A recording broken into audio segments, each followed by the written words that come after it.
Right then, this is a quick walk around video, and this is for absolutely beautiful looking facelift model Type R GT. This car's just covered 46,000 miles and has an extraordinary service history attached to it. It's getting a little bit late in the day, I apologise, but I'm trying to beat the rain coming in, so I'm doing as many as I can in a short period of time. Just coming to the front of the car, lights and lenses completely clear, intact, really clean. Bonnet itself, you should expect to see loads of stone chips. There's only a few. They are very light indeed. Near side of the vehicle, absolutely mirror smooth, and the panel work really clean and crisp. This car, lovely to see a full set of Bridgestone tyres fitted to the vehicle. Front alloy there, absolutely unmarked. Coming to the back of the car, again near side rear alloy, absolutely clean. Around the back of the vehicle, again all exceptionally clean. Later models get the parking sensors fitted as standard, all colour coded, all working exactly as they should. Offside of the vehicle, again wonderfully crisp in the panel work. Offside rear alloy absolutely unmarked as well, and then remaining panel work is exceptional, it really is. There will be obviously the light mark here and there, but I mean, it really is one of the cleanest examples you'll see anywhere. It really is wonderfully clean. Coming to the boot area now, huge boots on the Civics, and it's been kept absolutely beautifully. Coming inside the car now, again really clean. It's exceptionally clean inside the car, and then front passenger seat there, hardly looks as though it's been given any use at all. The back is wonderfully clean as well. I'm not going to do it now because it is too dark really to show it, but it is immaculate on the back there. Finally coming to the driver's door card, again absolutely pristine. Footwell areas, full set of original Type R mats fitted to the car, and then driver's seat, the one takes all the bashing, and it's in absolutely stunning condition there. Inside the car now, engine's running through this section so the dash can be seen illuminated. Dashboard looks absolutely as new, and what a stunning dashboard that is. If you get the red lights on the Type R, it looks absolutely stunning. Hopefully you can see there, 46,434 miles. There are no warning lights at all exhibited on the dashboard whilst the engine's running, but really is in fabulous condition. The only weak point is always the case with the Civic. You can see there the leather on the driver's gaiter, on the gear shift gaiter there, is worn, which is common on them, but you can buy them off eBay for about 10-15 quid these days. It's easily fixed. Just to quickly show you, owner's manual, packing, lock and wheel nut key, both here and present with the car. Right then, this is a quick road test video, and this is for a Honda Civic Type R GT. This particular car is registered WP09GJO, and mileage at the start of the road test is 46,442 miles. The reason we do these videos is very simple. We just basically want people who are looking at our cars advertised to actually see them in operation. That way, if there's any obvious issues that would show up whilst test driving the car, we can let you know about it before you come to us. We know to our cost just how frustrating it can be to go and see a car, which can look perfectly good in the description and the photographs provided, only to get there and find out it's got a fundamental issue which is obvious as soon as you start driving the car. Road test is also done on these very quiet country roads close to our premises, and this actually forms part of the road test route anyone would go on. And the reason we do that is hopefully then it would be representative of what you would feel yourself should you be offered a test drive in the car. So coming to the car in question, I've got a massive soft spot for these cars, owned many of them over the years, so it is probably horribly biased, I'm going to be brutally honest with you. But this car has been wonderfully looked after. A lot of Type Rs, you know, I'd say fall into the hands, that's wrong. You know, people are enthusiasts, they love them, they drive them, and some people are quite hard on them, but not only in terms of the way they drive them, but also in terms of the way they kind of look after the interior, the exterior, that kind of thing. Whoever's owned this has simply cherished it because it is in just wonderful condition. But mechanically it's been beautifully looked after as well. The engine starts as soon as you press the start button, settles to completely smooth and even idle. There are no warning lights on the dashboard at all relating to the engine or any other part of the car. The engine is astonishing.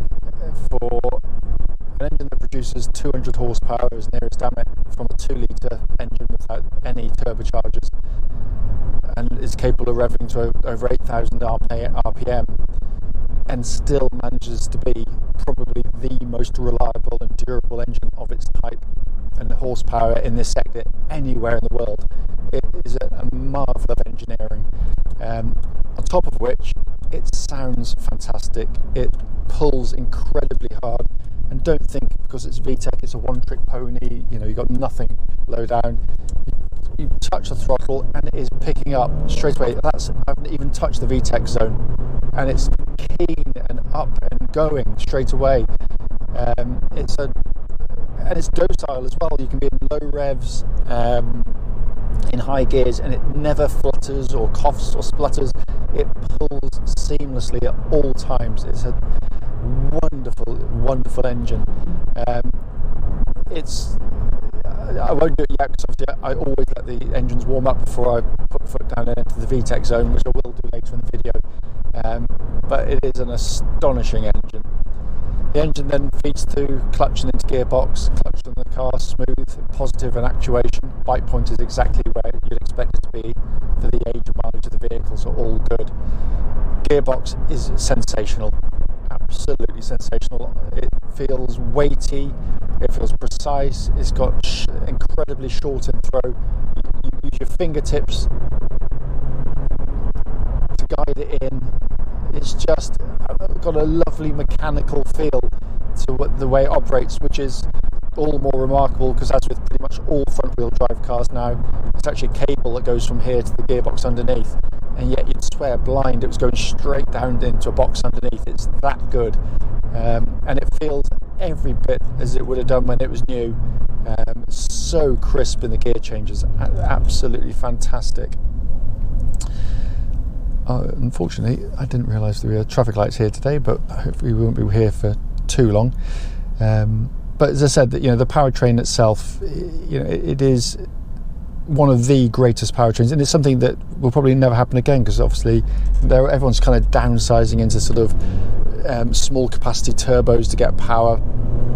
But a lot of it is kind of software induced to make you feel it's doing something. This, you feel every single RPM in the car, and it just sings through, and gives you a soundtrack that is the absolute envy of anyone who's got a turbocharged car, because turbocharged cars basically can't do this.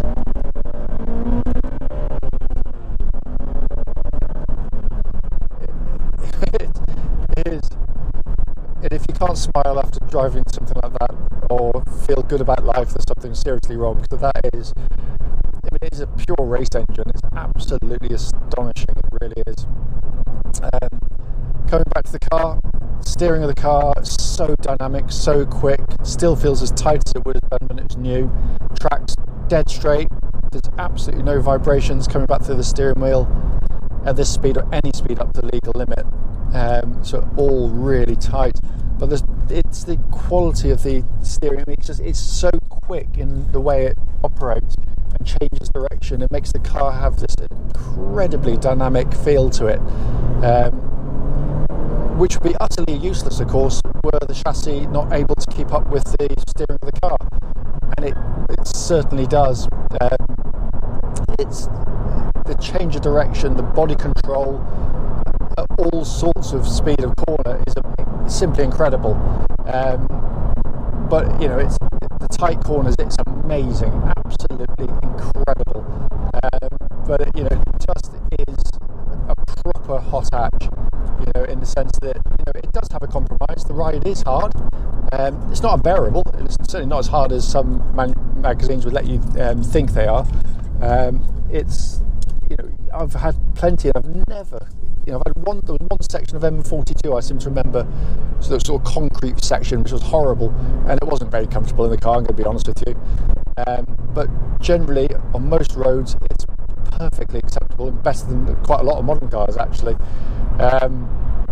But it's just wonderfully dynamic, as I say, in the way it kind of it can flow through corners, or it can be darty. It's got kind of a real attitude to the way it goes about its business. Brakes on the car, really good, solid brake pedal. There's no pulsing or vibrations coming back through the brake pedal at all, so all as you'd hope it would be.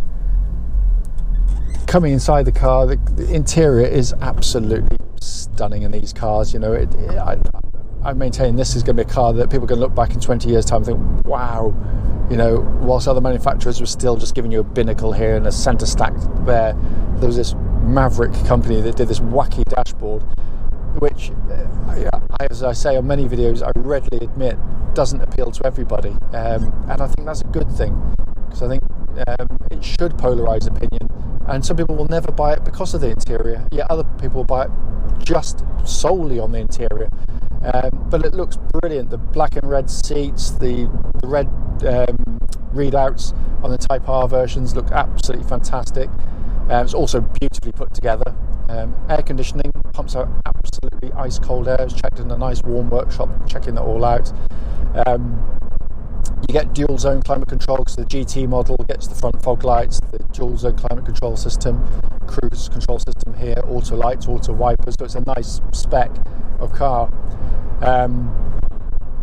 But this two-tier dash is genius, because not only does it look absolutely fantastic, really important in one of these cars, you want to keep your eye on your speed. So I can look at that car ahead for safety reasons, I can look for pedestrians, cyclists, horses, whatever, but at all times at the corner of my eye is the speed of the car, which I can see without having to take my eyes off the road even for a second. It's absolute genius. Down below that you got this wonderful kind of hologram floating dial with the information display system sat in the middle, and this sort of red halo or hue that goes around it, and then you've got this massive big rev counter, which again is essential in a car like this, flanked by the fuel and temperature gauge. Temperature on the car, by the way, now running at a third, which is exactly where it's meant to be on one of these cars. As I say at the start of the video, I mean, the whole point of it is literally just to show the car in action and to feedback on any issues on the vehicle. It drives absolutely beautifully. It really, really does. It's a wonderful, wonderful car. You know, to have one with such low mileage and to be the facelift version as well, you know, it's a very, very sought after vehicle. As always though, if you've got any questions about the car, don't hesitate, do give us a call.